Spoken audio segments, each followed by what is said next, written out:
9 P-40B Tomahawk fighters from the South African Air Force 5th Squadron are rushing to the aid of French defenders that are being bombed in a fort. It's a star-studded flight with 3 flying aces in its midst: Cecil Golding, Robin Pear, and Louis Botha. As they approach the fort, they see the Stukas diving. The chilling screams of the infamous sirens, known as Jericho horns, take over the desert. Flashes of destruction devastate the fighting French below. The South African pilot's eyes burn with fury, and the flight charges in for revenge. They strike at once. Most focus on the Bf-109s, but Cecil Golding aims to take down a low-flying Stuka. He sweeps in from above, guns blazing. He's behind now, and the Stuka is nothing but a target. The pilot swerves and evades as 50 caliber bullets zip past him. But it's an exercise in futility. The much more maneuverable Tomahawk tears the German bomber to pieces until it can hardly maneuver anymore. The Stuka falls towards the ground until it slams violently into the earth in a shower of dust and sand. Across the sky, the battle turns into a fight for survival for the German pilots. The rear gunner of the lead Stuka can do nothing but watch in horror as the swarm of Allied aircraft scatter for targets. He knows they're next. He warns the pilot. The pilot requests immediate backup over the radio. A few kilometers away, famed ace Hans Joachim Marseille and his wingman are on a patrol aboard their Bf-109s when they receive the desperate plea. They don't need to be told twice. They slam the throttle to full and race to the rescue. They arrive to a chaotic scene with Allied fighters all over the Stukas, but Marseille is undeterred. Below him, he spots the closest Stuka. Its tail gunner is trading fire with the chasing Tomahawk. Stay close and cover my rear. They dive into the attack, sweeping from above on the unsuspecting Tomahawk. Marseille is still a way back, but he feels he can land the shot. He pushes the button, and a burst of 20mm fires across the sky. His precision is immaculate, and the shell slams straight into the enemy aircraft. The Stuka crew cheer as their pursuer breaks off, spewing a trail of oil in its wake. The wounded Tomahawk loses power and glides inexorably towards the sand.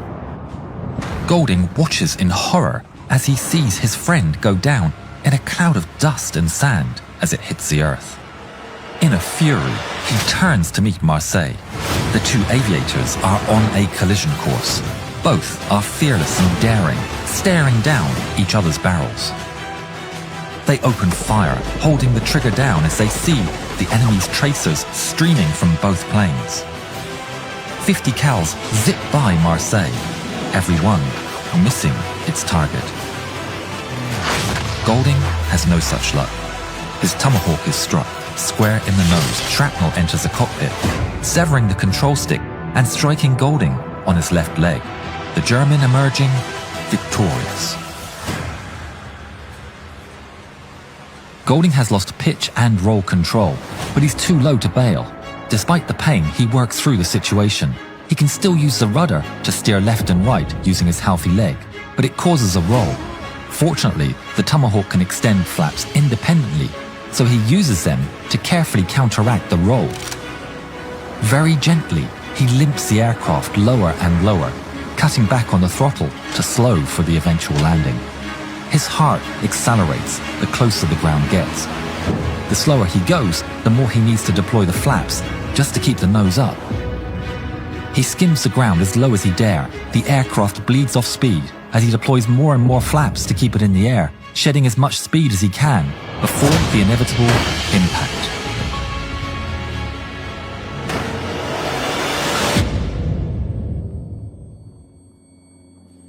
Cecil Golding comes round, dazed and confused, but somehow alive.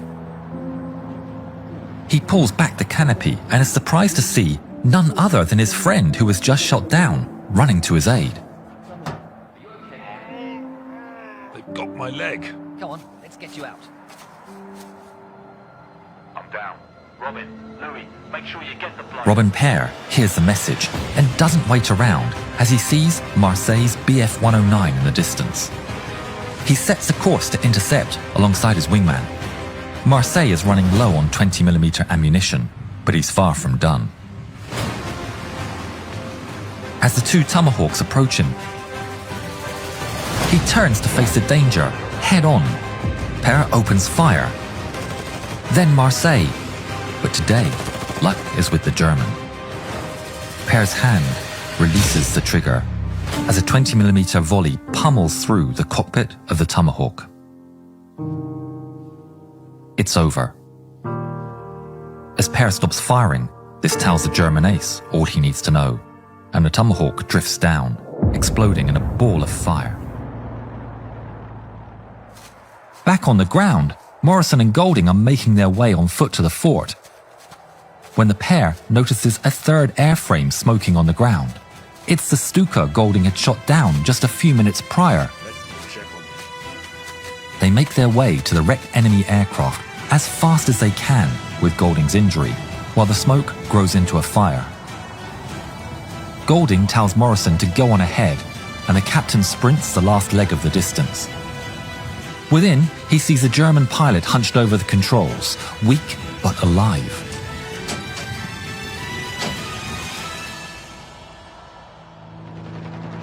Yeah, get in, get that. Ha ha. No chance.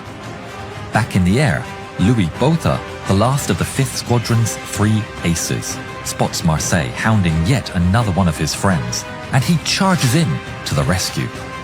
Botha catches the German mid-chase, flying by while ripping through the Me-109 with his 50 caliber machine guns.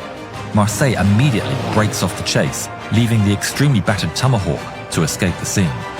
Marseille's 109 has a few extra holes, but no heavy damage, so he sets his sights on the new Challenger.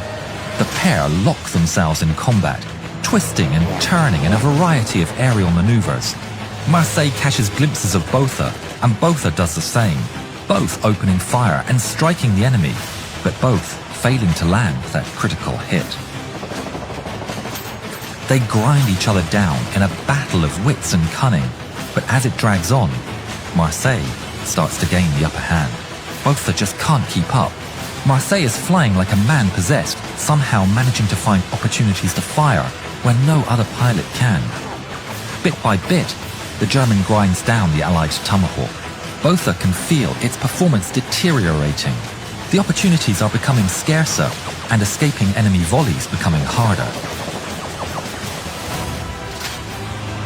Marseille sweeps in for another attack run and tears through the Tomahawk with 7.92mm. One bullet punching straight through a coolant line. A white trail shoots out the back of the Tomahawk, and Botha decides it's time to run to fight another day. Marseille spots the fleeing Botha and wants to give chase, but in the distance, 3 more P-40Bs are flying his way.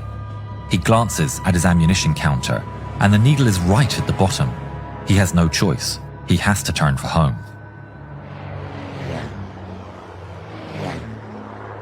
Botha tries to nurse his plane home, but the temperature gauge is rapidly increasing. It's not good. He has to ditch. He knows if his plane goes down that the German will have defeated 3 aces today. Damn German! Bloody hell! But finally, he has no choice and puts down his bird in the desert.